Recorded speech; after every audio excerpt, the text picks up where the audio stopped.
Hello friends, I'm Salim Samir. I'm going to do ഞാനൊരു പുതിയ ഫോട്ടോഷോപ്പിൽ technique നിങ്ങളെ കാണിക്കാം.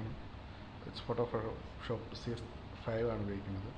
ജസ്റ്റ് ഒരു ബാക്ക്ഗ്രൗണ്ട് നമ്മുടെ സ്റ്റുഡിയോയിലൊക്കെ ചെയ്യുന്നത് പോലെ ഇതെങ്ങനെ ചെയ്യാൻ പറ്റുമെന്ന് വളരെ ഈസി ആയിട്ട് ചെയ്യാൻ പറ്റുന്നതാണ്. കാരണം പുതിയ ബിഗിനർ ആൾക്കാർക്ക് എളുപ്പമായിരിക്കും. കുറച്ച് ജസ്റ്റ് ഒരു ഫയൽ എടുക്കാൻ പുതിയ സൈസ് ചെയ്താവാം നിങ്ങൾക്ക് ഇഷ്ടപ്പെട്ട രീതിയിൽ. ദെൻ നമുക്ക് ഫിൽറ്ററിൽ പോയിട്ട് റെൻഡർ പോയിട്ട് different clouds filter render different clouds. ഇപ്പോൾ കളറ് നമ്മൾ ഏതെങ്കിലും ഒന്ന് സെലക്ട് ചെയ്തേ ഉള്ളൂ. സോ ഇങ്ങനെ വന്നു കഴിഞ്ഞാൽ നമ്മുടെ ഒരു പുതിയ ലെയർ എടുക്കുന്നു. പുതിയ ലെയർ ഇതിൽ നമ്മൾ എക്ലിപ്സ് ടൂള് മാർക്കി ടൂളിൻ്റെ എക്ലിപ്സ് എടുത്തിട്ട് ഒരു റൗണ്ട് സാമാന്യം വലിയൊരു റൗണ്ട് ഉണ്ടാക്കുക. ദെൻ അതിനെ നമുക്ക് ഒരു അഡ്ജസ്റ്റ്മെൻറ്റ് ലെയർ കൊടുക്കാം. ഹ്യൂ ആൻഡ് സാറ്റുറേഷനിൽ പോയിട്ട് നമ്മൾ കളറൊന്നും ചേഞ്ചസ് ചെയ്യുന്നില്ല. ജസ്റ്റ് ഓൺലി ലൈറ്റനിങ് നമുക്ക് ഹൈന്ന് ലോയിലേക്ക് കൊണ്ടുവരാം. ഇറ്റ്സ് ഒരു ബ്ലാക്ക് കളറാവും. ഓക്കെ, ദെൻ നമ്മൾ ഇതിനെ ചെയ്യേണ്ടത് ഇമേജിൽ പോയിട്ട് ഇൻവേർട്ട് ചെയ്യുകയാണ് വേണ്ടത്. Adjustment invert. അപ്പോൾ നമുക്ക് ഇങ്ങനെ ഒരു പിക്ചർ കിട്ടി. ഞാൻ പെട്ടെന്ന് കുറച്ച് സ്പീഡിന് പറയുന്നത് എളുപ്പം തീരാൻ വേണ്ടിയാണ്. നിങ്ങൾ സ്ലോ ആയിട്ട് റിവൈൻഡ് ചെയ്ത് കാണുമ്പോഴേക്കും നമുക്ക് ഡീറ്റെയിൽ മനസ്സിലാവും. ഇതിനെ നമ്മൾ എന്താ ചെയ്യേണ്ടതെന്ന് വെച്ചാൽ ബ്ലറിൽ പോകണം. ബ്ലർഡ് ഫിൽറ്ററിൽ പോയിട്ട് ബ്ലറിൽ തന്നെ ഗൗഷ്യൻ ബ്ലർ ഉണ്ട്. അതെടുത്തിട്ട് ഡിപ്പെൻഡ് ഓൺ യുവർ ആറ്റിറ്റ്യൂഡ്സ് നമുക്ക് ചെറുതാക്കാം, അല്ലെങ്കിൽ നമുക്ക് കുറച്ചുകൂടി വൈഡായിട്ടുള്ള രീതിയിൽ ബ്ലർ ചെയ്തിട്ട് ഓക്കെ അടിക്കുക. സോ നമുക്കിങ്ങനെ ഒരു സിസ്റ്റം കിട്ടി. നമ്മളൊരു ബാക്ക്ഗ്രൗണ്ട് ഉണ്ടാക്കി. പക്ഷേ ഇതിനെ കുറച്ചുകൂടി വൈഡായിട്ടുള്ള രീതിയിൽ കുറച്ചുകൂടി നിങ്ങൾക്ക് താല്പര്യം ഉണ്ടെങ്കിൽ നമുക്ക് ഒപ്പാസിറ്റി ചേഞ്ച് ചെയ്ത് കൊടുത്താൽ മതി. ജസ്റ്റ് കുറച്ച് ഒപ്പാസിറ്റി കുറയ്ക്കുമ്പോഴേക്കും അതിൻ്റെ ലൈറ്റനിങ് പേർട്സ് ജസ്റ്റ് കുറച്ച് കൂടുതലുണ്ടാവും. ഇങ്ങനെ വരുമ്പോൾ ഇനി നിങ്ങൾക്ക് ഇഷ്ടമുള്ളൊരു പിക്ചർ, ഇതിപ്പോൾ നമ്മുടെ സ്റ്റുഡിയോയിലൊക്കെ ചെയ്യുന്ന പോലുള്ള ബാക്ക്ഗ്രൗണ്ട്സാണ്. നമുക്കിത് വേണമെങ്കിൽ ഇതിനെ കളർ ആവശ്യത്തിനനുസരിച്ച് ചേഞ്ച് ചെയ്യാം. അത് ഞാനൊരു ചെറിയ സിമ്പിളായിട്ടുള്ള കാണിച്ചു തരാം. ഇതിനിപ്പോൾ നിങ്ങൾക്ക് ഞാൻ ഈ ഒരു കളർ ചെയ്തതേ ഉള്ളൂ. അഡ്ജസ്റ്റ്മെൻറ്റ് നമ്മൾ ലെവലിൽ ഫയലിൽ പോയിട്ട് ലെയേഴ്സിൽ പോയിട്ട് മെയിൻ ലെയർ സെലക്ട് ചെയ്തിട്ട് ഇമേജ് അഡ്ജസ്റ്റ്മെൻറ്റ് ഹ്യൂ ആൻഡ് സാറ്റുറേഷനിൽ നമ്മൾ കളറൈസ് ചെയ്തിട്ട് കണ്ടോ. ഇപ്പം നമുക്ക് എന്നിട്ട് വേണമെങ്കിൽ കുറച്ചുകൂടി ബ്രൈറ്റുള്ള കളർ അല്ലെങ്കിൽ ഡാർക്ക് ആയിട്ടുണ്ട് കുറച്ചുകൂടി കളർ കൂട്ടുക, അല്ലെങ്കിൽ കുറച്ച് ബ്രൈറ്റ്നസ് കൂടുതൽ വേണമെങ്കിൽ അങ്ങനെ ചെയ്യാം. അല്ലെങ്കിൽ ഇങ്ങനെ കുറച്ച് ഇത് നമ്മുടെ അഡ്ജസ്റ്റ്മെൻറ്റ് വെച്ചിട്ട് ഇഷ്ടമുള്ള, പിന്നെ നമുക്ക് ഇഷ്ടമുള്ള കളേഴ്സ് ചേഞ്ച് ചെയ്ത് കൊടുക്കാവുന്നതാണ്.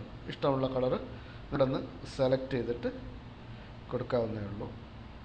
കുറച്ച് ഭംഗിയുണ്ട് എനിക്കിത് തോന്നിയതുകൊണ്ട് ഞാനിത് ആഡ് ചെയ്യുകയാണ്. നിങ്ങളുടെ ഇഷ്ടം പോലെ നിങ്ങൾക്ക് ചെയ്യാവുന്നതാണ്. സോ നമ്മൾ അടുത്തത് ഒരു പിക്ചർ സെലക്ട് ചെയ്യുക ഫ്രം സംവെയർ എവിടെയാണെങ്കിലും. സോ ഓക്കെ, ഞാൻ സെലക്ട് ചെയ്തൊരു picture I think it's mine. Okay, നമ്മൾ സെലക്ഷൻ ടൂളിൽ പോയിട്ട് ഈ പിക്ചർ വലിച്ചതിലേക്ക് ഇടുക. That's it. സോറി ഓക്കെ, നമ്മുടെ പിക്ചർ സെലക്ട് ചെയ്യുക. മാക്സിമം നമ്മുടെ ആ പിക്ചർ ഏറ്റവും മേളിൽ തന്നെ കൊണ്ടുവരിക. ഓക്കെ, ഇഷ്ടമുള്ള സ്ഥലത്തേക്ക് പ്ലേസ് ചെയ്യുക. നമ്മൾ പൊസിഷൻ നമുക്ക് ഈ ടൂൾ വെച്ചിട്ട് ക്ലിയർ ചെയ്യാം. Then okay apply. പക്ഷേ അപ്പോഴേക്കും നമ്മുടെ ഈ ബാക്കിലെ കളർ നമ്മുടെ അതനുസരിച്ച് വന്നിട്ടില്ല എന്ന് തോന്നുകയാണെങ്കിൽ നമുക്ക് ഈ അഡ്ജസ്റ്റ്മെൻറ്റ് ലെയർ ക്ലിക്ക് ചെയ്തിട്ട് സെലക്ഷൻ ടൂൾ ചെയ്തിട്ട് നമുക്ക് ഓക്കെ ഫ്രീ ട്രാൻസ്ഫോം. നമുക്ക് ഈ ലൈറ്റിനെ എവിടെയെന്ന് വെച്ചാൽ നമ്മളിത് രണ്ട് സെലക്ട് ചെയ്തുകൊണ്ട് അങ്ങനെ ഒരുമിച്ച് പോയത്. Okay, don't apply. ഇത് മാത്രം സെലക്ട് ചെയ്തിട്ട്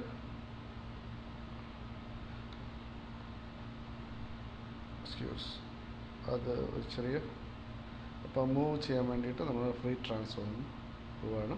ഇനി നമുക്കിത് സിമ്പിളായിട്ട് ഇഷ്ടമുള്ളിടത്തേക്ക് ലൈറ്റിനെ മാറ്റി വയ്ക്കാം. ഇത് കുറച്ചുകൂടി നന്നായിരിക്കും എന്ന് വിചാരിക്കണം. വൈഡായിട്ട് വേണമെങ്കിൽ അത് കുറച്ചുകൂടി വൈഡായിട്ട് കൊടുക്കാം.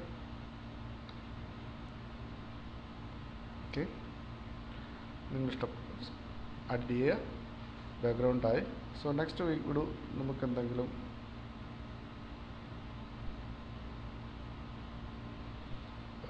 സംതിങ് ടൈപ്പ് ചെയ്യാം. ടൈപ്പ് ചെയ്യാൻ നമുക്ക് ഇഷ്ടമുള്ള ടൈറ്റിൽസ് നമുക്ക് ഇവിടെ സെലക്ട് ചെയ്യാം. ഏത് വേണമെങ്കിലും മോഡൽ നമുക്ക് ഇവിടെ തന്നെ സെലക്ട് ചെയ്യാവുന്നതാണ്. Okay, select it.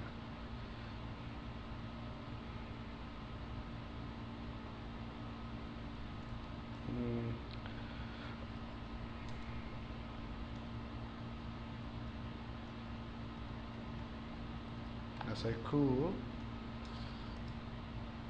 as I am. I don't know the meaning. Anyway, just for the fun and just for the style. Okay. Keep it. You can select on your styles and apply. And next, വേണമെങ്കിൽ നമുക്കൊരു shadow, just simple shadows കൊടുത്തേക്ക് a little bit. Just size. Okay. I think it's cool and നിങ്ങൾക്ക് ഇത് കുറച്ചുകൂടി ഭംഗിയുണ്ടാവുമെന്ന് തോന്നുന്നു. ഇതൊക്കെ നിങ്ങളുടെ മനോധർമ്മം പോലെ ചെയ്യാവുന്ന കാര്യങ്ങളാണ്. കുറച്ച് ഒരു ചെറിയൊരു ഐഡിയ നിങ്ങൾക്ക് ഇതിനെക്കുറിച്ച് കിട്ടിയെന്ന് വിചാരിക്കുന്നു.